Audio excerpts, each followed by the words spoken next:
Hello from us, from the Late Challenge, Gareth Roberts and Paul Cope, back again once again on This Is Anfield. And this week we are talking about the atmosphere at Anfield.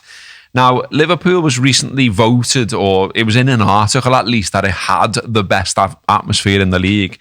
And that seems to crop up every single year. Someone somewhere will write something judging atmospheres at stadiums, and then of course all the fans pile on and say, nah, it's better here, it's not what it used to be.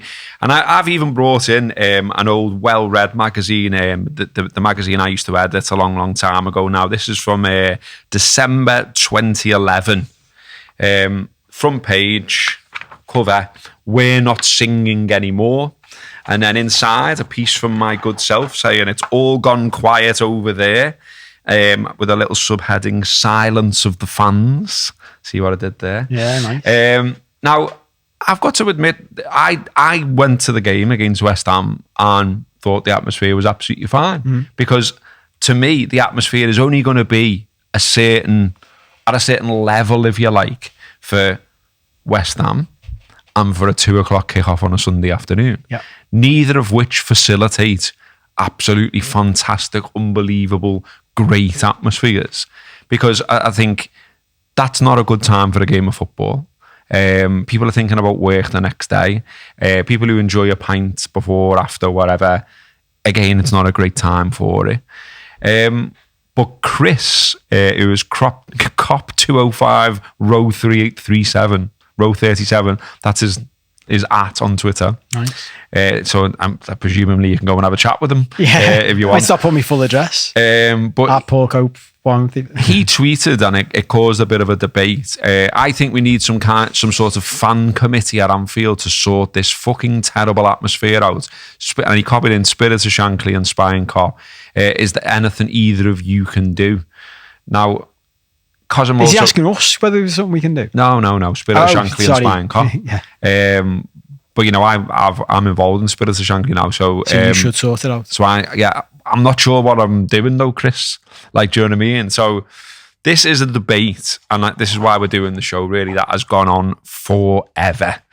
And funnily enough, we were doing something the other day where we were talking about Klopp and the great moments of Klopp and how he turned our club around. And like I say, here we are, 2011, an article literally in front of me where me personally, I'm saying what's happened to it. Do you know what I mean? And obviously you've got where's your famous atmosphere, and is this a library, and your support is fucking shit, and all of those boring things that get leveled by opposition fans. But Chris is one of our fans. Yeah. Chris is, Cop 205 row 37. Yeah. And in 205 row 37, he's not getting the atmosphere he thinks we should.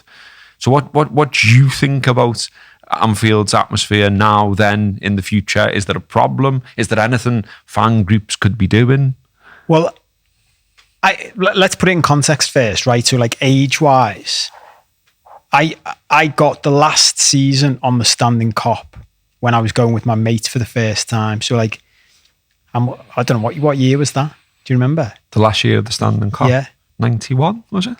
92? Was it that early? I feel like that was too young for me to go with mates. Anyway, whatever it was, I was gonna say I was like, must have been 13, 14, but so I don't particularly remember. My point is, I don't particularly remember what the atmosphere was like back in the day, right? But I've got this theory that the whole thing is a bit of a myth. Like, the idea that Anfield has always been this raucous atmosphere every week. 94, okay, that's what I'd have guessed. So I was 14. So I just think it's well done for asking someone with a terrible memory for a date. And now we'll get people in the comments going, "These dickheads don't know." They know what to talk about. I know we could just got a shit memory, and we've rolled up to that loads of times. We've mentioned that a lot of times. But I think it's just a myth, and I think what's happened over the years is we've had so many high-profile, unbelievable atmospheres that has been perpetuated through the media, even, which, the media are often not on our side, but you see it on, coverage. I often reference, I think I did the other week, referenced Mourinho and Wenger. I think it was when we were it must have been Champions League somewhere, and they were both looking over their shoulder in the studio, out at the crowd. And Mourinho, I think, had left England by this point, or it wasn't in a job, so he could be more honest. And they were both like, unbelievable. They were so effusive about the whole thing. I'm like, look at this. This is a crowd. These are fans. And I think we've had so many of those nights that is what lodges in people's minds. Yeah. And then it becomes, when that isn't there, it's an expectation thing. So when that isn't there, it's like, oh, the atmosphere is shit. And I'm like, no, it's the other way round.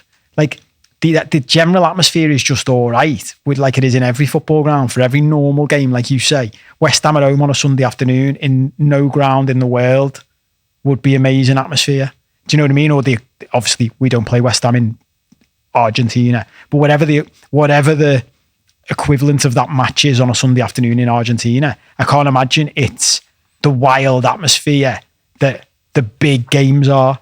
And that's the same the world over, I think. And I think it just has always been this way, as your magazine references from many years ago. Yeah, I mean, I made a similar point as well to start this piece off, where I was saying, sampled by Pink Floyd, the subject of a TV documentary, featured on Match of the Day. It's always been described as the 12th man. There's obviously all the, there's the Bill Shankly stories and all this kind of stuff. There's the famous nights and all that. But I can remember also when I first started going, and I did stand on the old standing car. Like, I can remember going with lads from school, and we played Wimbledon at home, and it was 0-0. I think it was 0-0. Anyway, it was shit. It was a crap game. It was a boring game. The atmosphere was shite. There was no atmosphere, and to the point where I can remember one of my mates at school sitting on one of the crush barriers, basically watching piss dripping down the steps, rather than watching the game, because he was that disinterested in the game. And so the idea that it's always sort of like 90 minutes of hell, like say I was at that West Ham game, and we go through the songbook, we do, You'll Never Walk Alone. There was moments where, like refereeing decisions or a little moment where got everyone up. But, you've also got this, it's slightly bizarre that you've got a half-finished stand at one end of the ground as well. Yeah, I think that makes it odd, and I think that's contributing. And I think when that's done and people are in there, it'll go up a notch as well. Yeah. Like, you remember when, I think it was Leicester was the first game we played at home in front of the new main stand. And it was a great atmosphere that day, because it's obviously played into the psyche of everyone going in there. Oh, we've got this, we've got even bigger ground now. Look at this, look at it with all the people in, and it affected the atmosphere. I think you're getting a little bit of the opposite effect at the minute, that we're looking at all these empty rows and half a building site almost. Some of the comments that we got back, I asked about Chris's comments, and I said that we were going to do this show. So I'll read some of these out as well, just to see how this feeds the debate. So got one from Robert, who says he was there. He says a few points. The cop is getting older every year. He said we need a cop 2.0 to match Jurgen's LFC 2.0. He says the song list is shite. He says Bertie, me and Campione need going in the bin. Ale Ale is that song you love but listen to too much and now hate it. He also says the kickoff time was an issue, which we've already touched on. He said usually being 4 p.m, so you've got time to get a few in beforehand, and I've had enough by 8 p.m. to go home for work the next day. 2 p.m. is a bit of a killer on both ends. He talks about the team as well, the sort of build-up play, and it's less sort of... he says it's less frenetic, less frantic. And I sort of get that as well, because, in the second half, Liverpool were controlling the game. And in the second half, Liverpool were passing it around, slowing West Ham down, sort of tiring them out, looking for gaps. But it's not, it's not dead exciting to watch that. I think most people understand why they're doing it. Yeah. And it's part of controlling the game and winning the game. But it's not edge of the seat stuff, that. And I think in terms of, asking people to do things, I think loads of things have happened over the years that, to aid the atmosphere, and people are always dead quick to, have a go at the club as an example. But, the club have got safe standing into Anfield. And, the cop end is, I don't sit down. I've got a season ticket on the cop, and the only time I sit down is half time. So, we've got what we wanted, and that was to aid an atmosphere. You've got and you've got the 306 section where it was the most vociferous fans at the time wanted to all be together, and the club facilitated that as well. I do think there's bits that could maybe be done. I don't know what the logistics of them are, but if I was sitting with someone from the club right now, I would say, could you maybe do more to get groups of mates together? Yeah. Because I think that's a thing and always has been a thing. Because when I went and took, going back to those days I was talking about before, I would go with my mates and we had our spec, even though you could go wherever you wanted. We would always migrate to the same place to the point where you would always see the same people by you. So even though it was like say you can go anywhere, the same people would migrate to the same places. So A, I was with my group of mates, but B, I got to know the people around me the same way as I do now. And, when I first got my season ticket where I am now, I didn't know the people around me. Now I do, and I talk to them and shake their hands and I celebrate with them and all that kind of stuff. I don't think that's maybe facilitated as much as it could be, but then I'm not the person in charge of ticketing and I don't know what the logistics of that look like. But getting people together with like-minded people and getting people together with the friends, I think will facilitate atmosphere. I think that's a big one. And I think you've got to, you do have to talk about touchy subjects, which you've got to be sensitive in talking about. Because there's a demographic point here, which is age, and and because of the way football has gone, especially at Liverpool and Anfield, with demand for tickets, that the average age of the ground is just a lot older than it used to be. Just look at old footage of the Kop. I'm 47. Exactly. And everyone I'm around, there's younger people behind me, but there's older as well. Yeah. And when you're talking about being with your mates, you're talking about being with men in their mid-40s, aren't you? Whereas if you look at old footage of the Kop in the glory days, and someone older than me will have to tell me whether the atmosphere was generally good or better than it is now back then. But I think if it was, the average age of that group of mates would be in their early 20s, I would suggest. Late teens, early 20s, more vibrant, more, less world weary, basically. Do you know what I mean? Coming to the game bouncing in because they haven't got other things to worry about. Like that, one of the people you read out their message, like about fitting the game into your day and how that works around going to work the next day. And if you've got a family, how does that work out? Like if there's a game on a Saturday night, it's not just the fact that it's 5:30 on a Saturday night and it gets going dark and stuff that makes it good.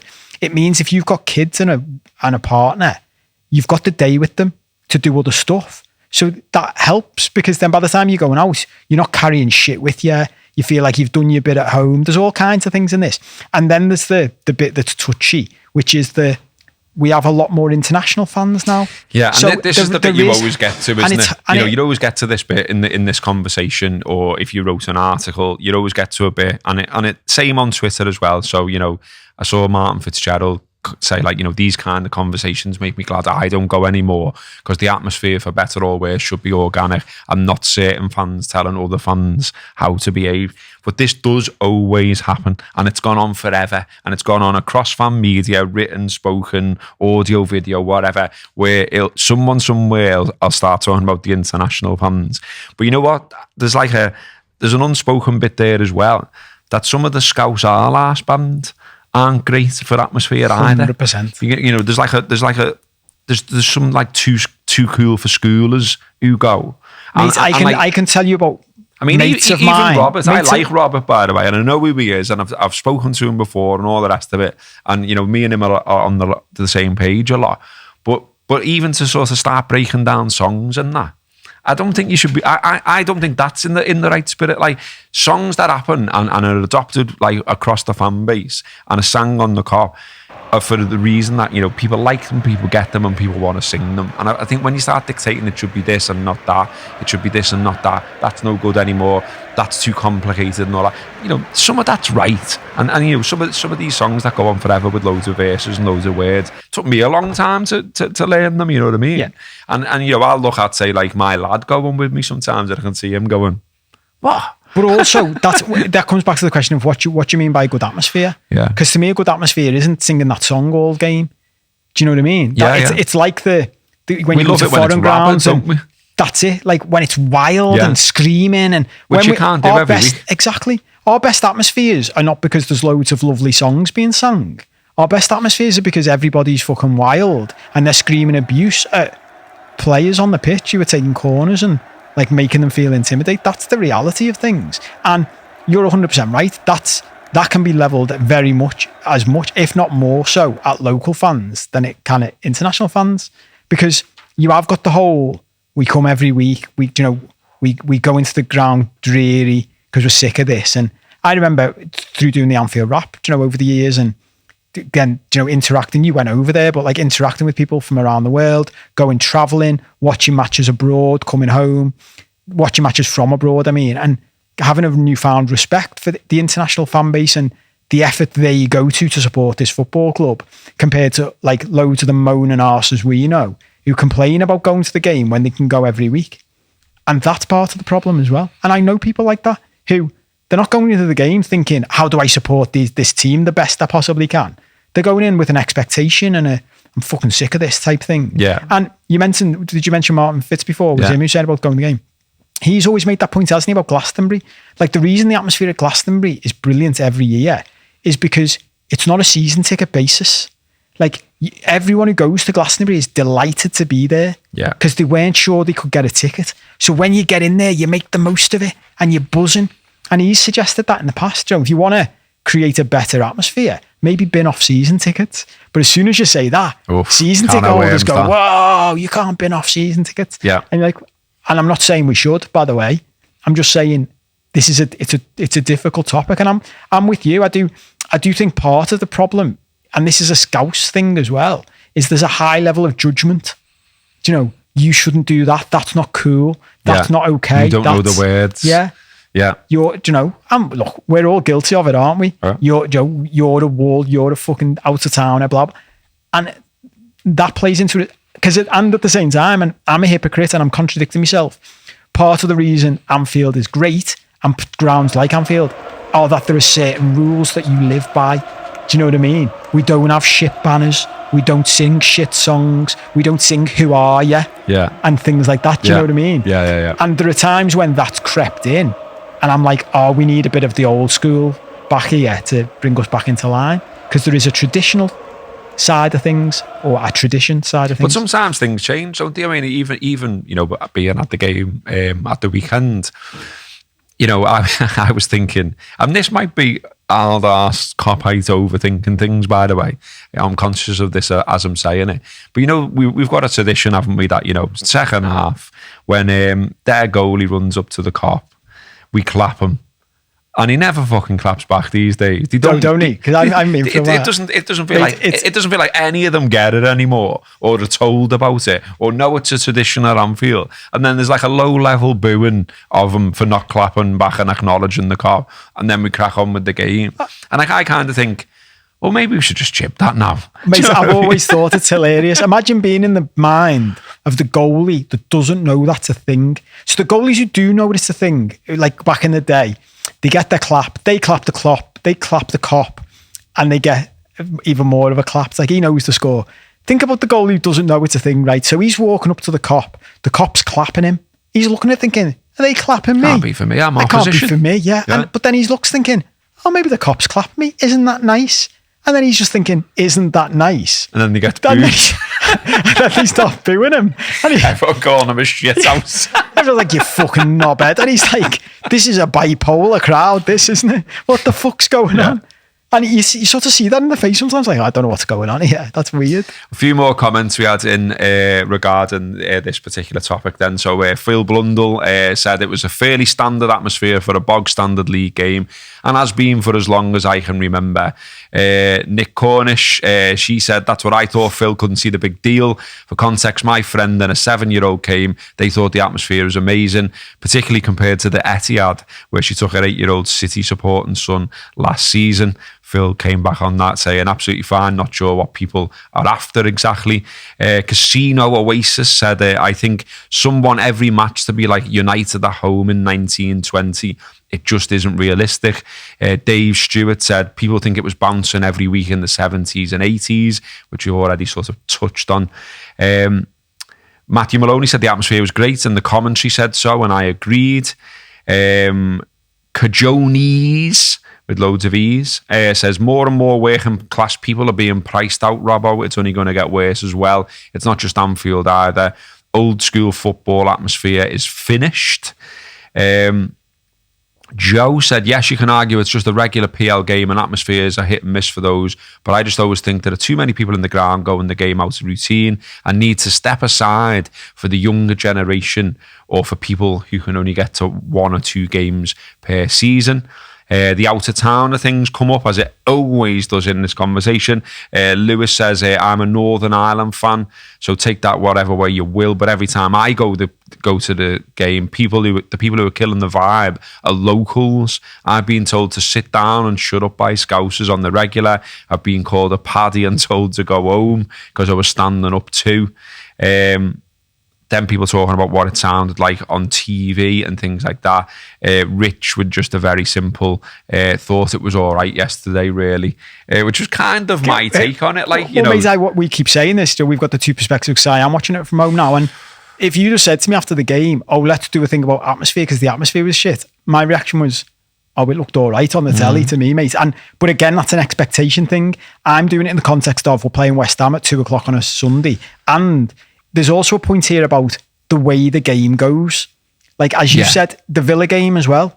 When you win in 3-0, I remember the one under Rodgers where we beat Arsenal 5-1. Yeah. That one? Yeah. But we were like, we'd scored 5 early in the game, and then the game just petered out. The atmosphere at that game is not as big as, I referenced it on the previous show, but when there's jeopardy, obviously. There's jeopardy adds to it, but also things like, how does the game start? We went into the Chelsea semi-final in 2005.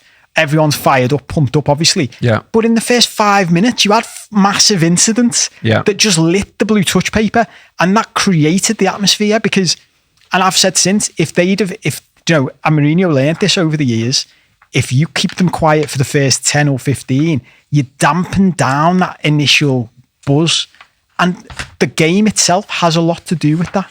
100%. How many big tackles are there? How many big incidents are there? Who it is you're playing, that your history. You know, so like, you know, Man United or the derby is always going to be an atmosphere game. And like, you know, someone lower down the league with a crap kick-off time, it's not going to be. I mean, you know, in terms of what he's saying about sort of like, you know, groups getting involved, supporter groups getting involved, I really don't see what can be done, because things that have happened in the past, people haven't took it well. Other people, do you know what I mean? So you've had things like you know, people almost like printing up like songbooks and things like that and saying like, you know, here's the words to the songs, so that like if you're going, learn the words for fuck's sake and be able to sing the songs. But then then other people will say, well, just sing simpler song. And you know, there's always 1,000,001 ideas, because there's so many supporters, because the fan base is so diverse. And I get that, you know, like the sort of the holders of the culture almost, they want to keep it lit, and you know, like the Spy and Cop lads, you know, they do the flags and the banners, and they get there early, and they organise people to take them out and fly them and all that. And I think all that's absolutely brilliant. I love that. You know, the Cop looks great, and it's just not, absolutely. It's not like another football stand. So, you know, there are plenty of people who are trying to already keep the spirit alive and keep it going. And like I say, things have happened. I'm just not sure what much more can be done. You know, like I think it's Martin there saying it should be organic, and it kind of is. And I just think, you know, some weeks it'll be amazing, and some weeks, it'll be on fire, and others it won't be. And I go back to what I said about Klopp before. Before he came in, there was a huge one of these debates then, and I remember lots and lots of people saying, it's done. We'll never get it back. There's too many Thomas Cookers. There's too many day trippers. There's too many bucket listers. And, you know, the Scouse Arlas and all the points we've just made. And then guess what? We had Dortmund. Guess what? We had Barcelona. Guess what? We had Man United. So, you know, and you know, with these articles that get written about, you know, what's the best atmosphere and all that, blah, blah, blah, blah. Like, how do you truly gauge that?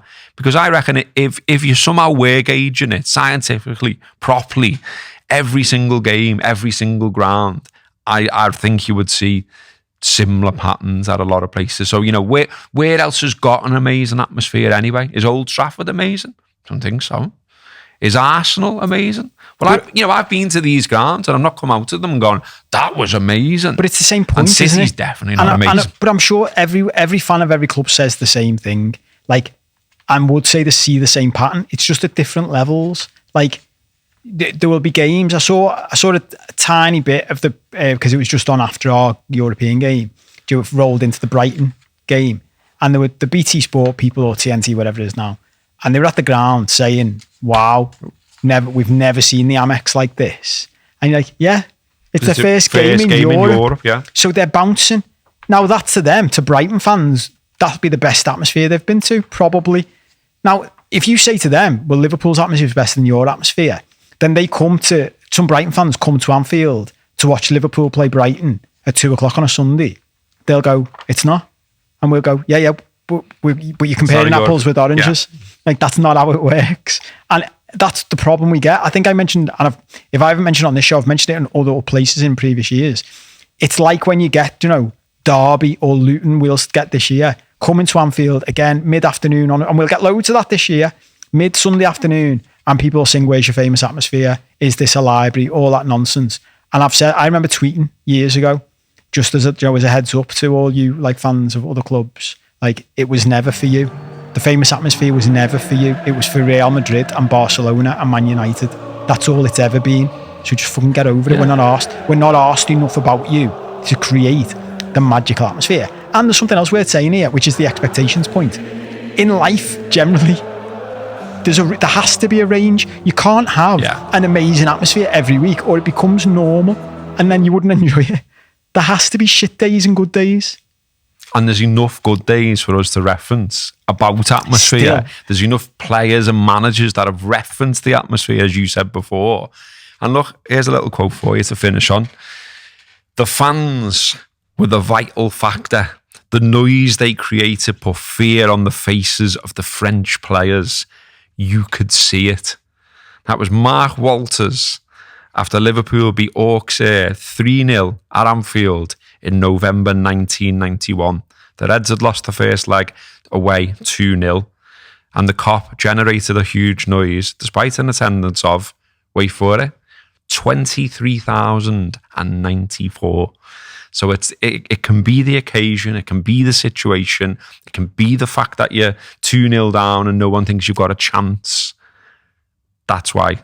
That's when you get the really, really special moments. And I think efforts are already being made, or enough effort is being made to keep, traditions going and banners going and songs going. So I'm not too sure to conclude, going back to the comment from Chris, Cop 205, row 37. I'm not sure there is anything Spirit of Shankly or the Spying Cop lads can do more than they already are. Yeah. And we'll leave it there. We shall be back next week on Monday on This Is Anfield, and on the Wednesday as usual as well. And you can catch our stuff up, our non-footy stuff in the main, although we did do a footy show this week, over on Late Challenge. This week we did talk on there about Manchester City, about... Who else did we talk about? Newcastle, about state zone and football clubs and all that kind of stuff. So you might enjoy that one. Go over and give that a watch, and do support us if you really like us by looking us up on Patreon. That's it from us for this time. Catch us again next week. Up the Reds.